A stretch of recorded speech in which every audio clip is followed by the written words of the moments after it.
No, they more do. welcoming to the non-religious.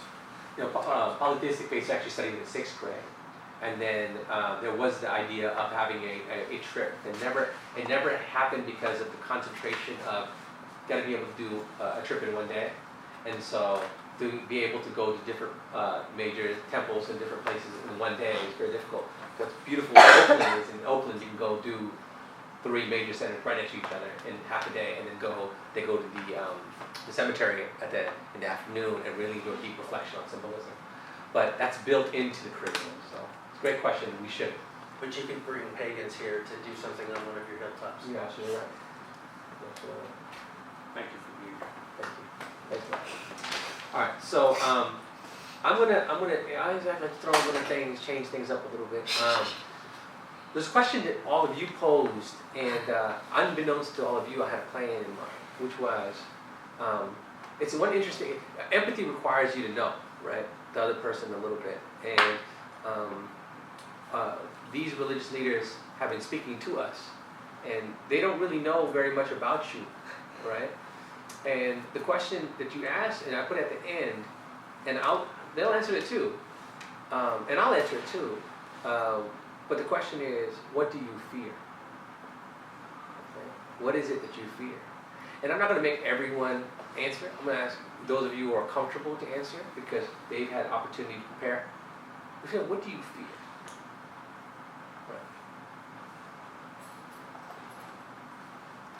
A clarifying question. Is this like in regards to like religion or just in regular life? I think I want you to answer it as you feel comfortable, whether you're religious or not. What is it that you fear?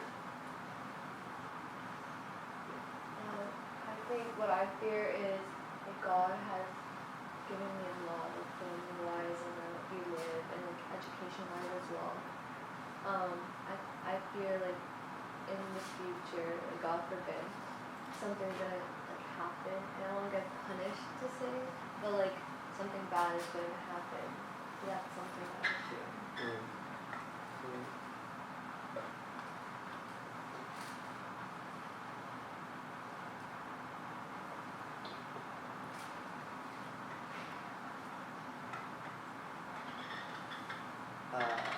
fear. I fear a lot of things. I'm a very nervous person, but I fear being abandoned by people I care about. I fear having to pay taxes. I fear student debt. I fear spiders, what works in the dark, all those things. But a lot of what I fear is internal. I fear the person that I could become if certain circumstances, if certain things were to happen. I fear what I could become. Thank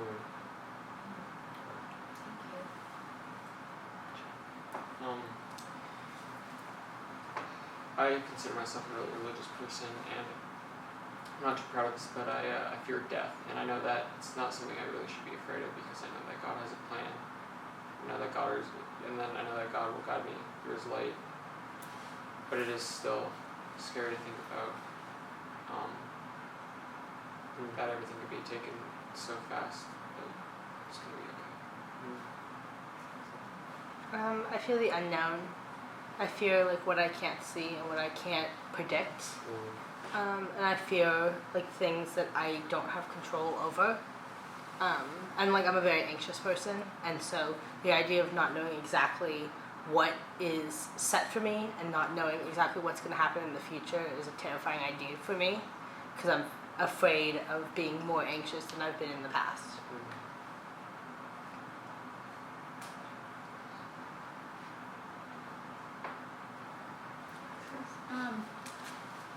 My greatest fear is the death of a close relative. I think it's interesting. I fear a couple things, and my own death is not one of them, but I very much fear the death of people close to me. I fear like giving up. My parents aren't religious, and I chose to be religious, and so a lot of things like going to church on Sunday, and my siblings like don't understand why I chose, and so I fear like giving up because it's just easier. Like it's easier to not do the things that like are part of me being religious and just accepting like the easy way. And so I fear that like I'm gonna have to, at some point give up Mm. like my religion because it's just harder.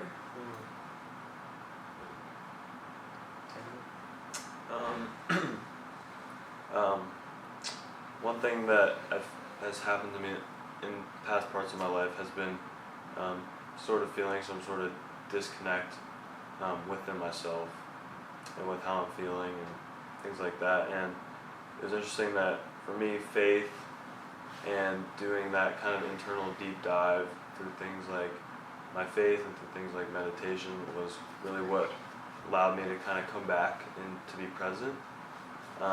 But still, even after going through that, I still fear kind of what I had felt before. And yeah, I fear feeling like I, you know, lose, you know, some of my precious time because I, you know, have some of those internal struggles.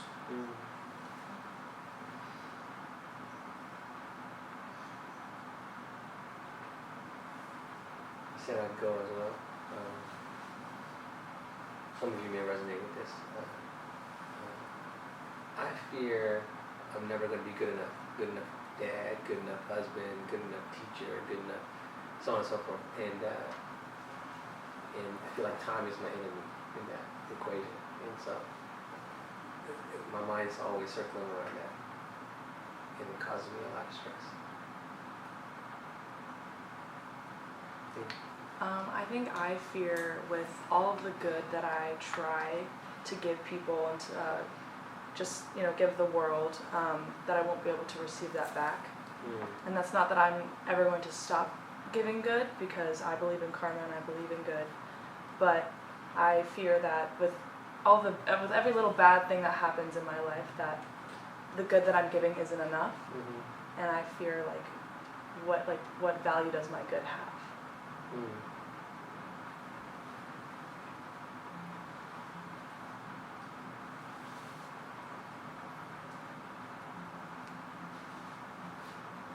Man, Yes, please. I fear myself. I fear my humanness, that I am temptable, that I am susceptible to, I don't know what you call it, vices or whatever it might be, and that in the process, I fear that I'm going to hurt the people that mean the most to me. So I scare myself.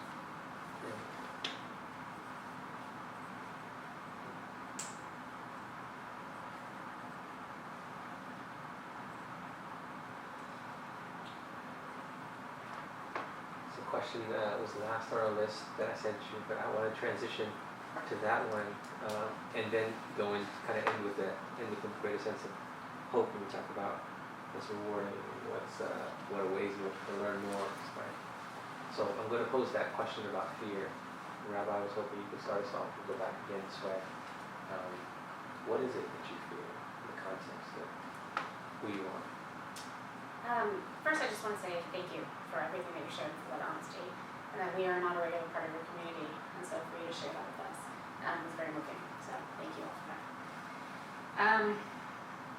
I believe that most people want to be good and to be kind and to be supportive and helpful of others. And when I look at our world and our society today, I fear that might not be as true as I hoped.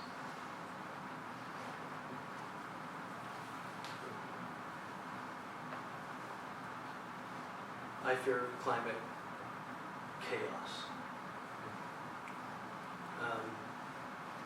The climate crisis is something I've been studying. It's my theological specialty. I wrote my thesis in college on is Christianity responsible for the ecological crisis? And I'm afraid we've already locked in quite a bit of instability. And I don't know what that's going to mean for my children and whether or not they will have children.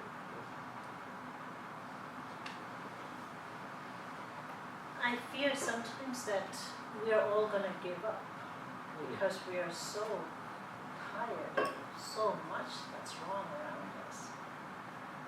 As you said, we do so much good and then you don't feel like good is coming back. And there are wonderful people in this world, and that God's light is still out strong and shining at each one of us. But the thing is, the more evil that we are seeing, the more evil we are hearing, the more pressure we are getting from all our parents to do more and more and more. I feel like all of this is, I hope, and my fear is that, I hope that it won't happen. My fear is that all of our light will start dimming and we will stop caring and we will stop fighting. And then we'll just give up. I fear that all of us will start weakening and giving up. Whatever the battle is, if we can just remember the source is one for all of us and each one of us. The earth, every living being needs to be saved, and I fear that we're in this battle, and when the fire gets strong, that we will start backing out, seeking water and kind of numbing ourselves instead of approaching this fire with the fury that we need, because there is a lot that's wrong, and what will require to succeed is all of us to keep our heads up high, strong, and fight this battle. There's a lot wrong. There's mental depression. There's pressure on all of us to be somebody bigger, to please everybody. We are so used to driving the biggest vehicles and having the bigger and the biggest houses. We are cutting the forest, and those of us that are caring are also being sucked into that. And I feel that all of us will just give up this fight and the world will come to an end when we have fought. For me, this past few days, there was a recommendation by my younger brother Francis to read a book, You Can't Hurt Me, by David Goggins, who was a former Navy SEAL. And he was at that same question. And for him, and I think too, me, is, have I done enough? Have I done enough for God, for the world, for the people who are in front of me? I mean, family, friends, the congregation that I work with, and even beyond as well. Because, and that's what I fear most, is have I done enough, and knowing, did I do the right thing? Did I do the right thing? Did I say in the right way, knowing for that person or for a group of individuals? That's what I think. I think, like Matt's honor, I fear most in my own mind, that when I'm in good relationship with my mind, meaning we're not fighting against each other, things feel really good, and scary things are just scary things, and it doesn't put me off center. But there are times where I allow my mind to do things that most, to judge myself, to criticize myself, and to have become really attached to things and people and ideas, and that's really unhealthy for me, and then therefore that's really unhealthy for the people around me. So I fear not having control, a soft control, like a relationship with my mind.